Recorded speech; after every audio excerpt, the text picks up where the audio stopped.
The cracking man. The first thing Lucas felt was the pressure, like a stone pressing on his chest, squeezing the air from his lungs.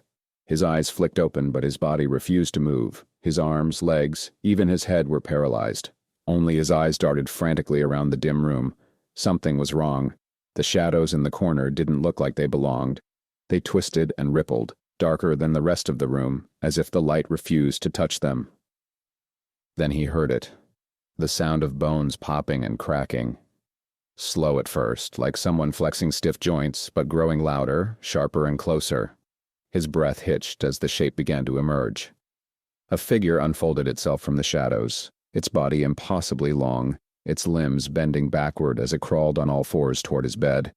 Its head twitched with each movement, its neck making a sickening snap every time it tilted too far. Lucas's chest burned, his lungs begging for air he couldn't take in. The figure crept closer, its joints cracking louder now, echoing in the silence. It stopped at the foot of his bed, its head tilting sharply to the side, staring at him. Or it would have been staring if it had eyes. Its face was a void of cracked skin and jagged lines, like broken porcelain. He tried to scream, to thrash, but his body wouldn't respond. Then it smiled. The cracking sound grew unbearable, as its mouth split wide, far wider than any human should.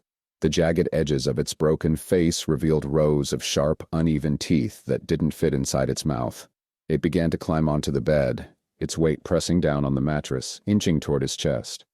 "You're not alone," it hissed, its voice like nails scraping glass. Its fingers, long and brittle, reached for his throat. Lucas could feel the cold radiating from its touch before it even made contact. The pressure on his chest lifted for a split second, and he gasped in a breath, just as the figure's hand closed around his neck. The world dissolved into darkness. When he woke, the room was still. The shadows were back where they belonged, the bed untouched. But the faint sound of cracking joints lingered in the air, and Lucas swore he saw movement in the corner of his eye.